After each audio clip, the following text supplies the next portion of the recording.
when you're buying a house, you want to understand everything about it because it's a huge investment. And in this video, we're going to talk about a way that people don't talk about that you can learn more about the house. So that way is a clue report. So what is a clue report? A clue report stands for Comprehensive Loss Underwriting Exchange. So that sounds pretty complicated, but let's break that down into simple man terms, okay?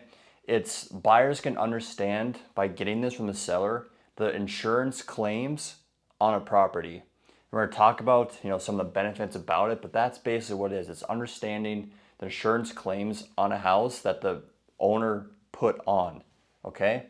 And how do you get this? The seller can request it from their insurance provider, and then from there, the seller can give it to the buyer, okay? So that's how the buyer can get access to it, because the buyer can't say, hey, can I have a clue report of 27th on Main Street? They can't do that. Okay, so it has to come from the seller. All right, so what are some of the benefits of a clue report? Well, like we just talked about, you can understand the insurance claims on a property, but what could some of those insurance claims be? Well, the first ones could be, a foundational claim.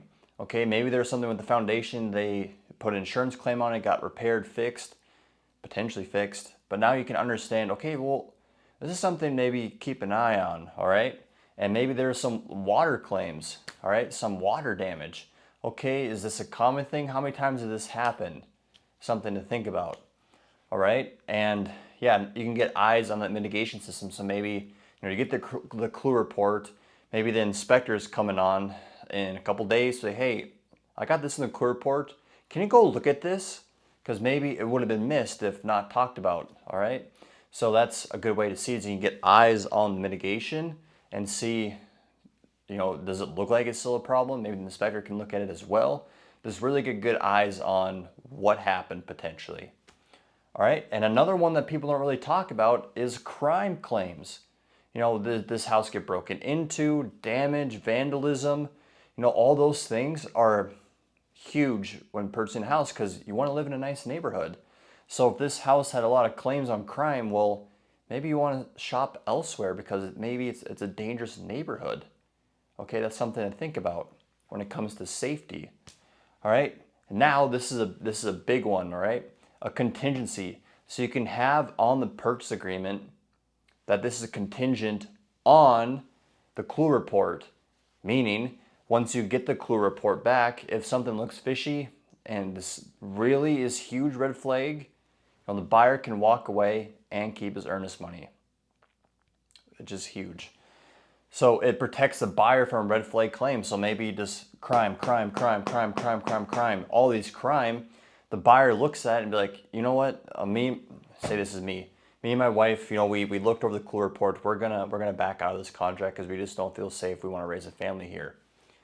And you get to keep your earnest money. Maybe you deposit $1,000, $2,000 in earnest money. You get to keep that and walk away from the contract. So it's very huge having this contingency in place. And yeah, if the seller doesn't even provide it, so let's just say that we put in the offer, seller it's contingent on the clue report. Now it's a couple days, the seller isn't giving us the documents. Well, that could be a red flag. Like maybe they don't want us to view this thing. Well, they didn't give us a clue report. We can back out of the contract and keep our earnest money. So that's huge. Maybe they're trying to hide something because insurance, you can look at it. But I wouldn't take all of this as, okay, there's no claims on this house. There's nothing wrong with it. Maybe the homeowner just didn't put a claim in. That's very possible.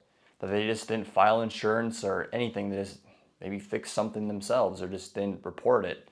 So the clue report is valuable, but if there is no claims, it's not like there's nothing wrong with this house potentially. Maybe they just didn't put a file in their insurance for it. Okay? Now, time. How long does it take to get one of these things? Well, like we just said, the seller has to get it for the buyer, and it takes maybe just a couple business days. Doesn't take too long. And, once the seller gets it, we can easily just send it over email to the buyer. Then we could take a peek at everything or send it to the agent that's representing the buyer. Okay, take a peek over, look over everything, see if everything looks okay, and then sign off that everything is okay if everything looks good. Okay, and yeah, the seller, as soon as the seller gets it, they can give it over to the buyer immediately. Okay, so hopefully you learned something about trying to find more details about a property that maybe people don't talk about often when it comes to a Clue report, because there could be something very important on that Clue report that doesn't get discussed, and you find it and be like, okay, I am so grateful we got this Clue report, because maybe like we just talked about, this is a crime neighborhood and we're just not really feeling comfortable with this. Okay, so hopefully you guys learned something. If you're on YouTube, subscribe for more. Any other platform, like and follow for more as well. Thank you for watching. Have a good one. Bye.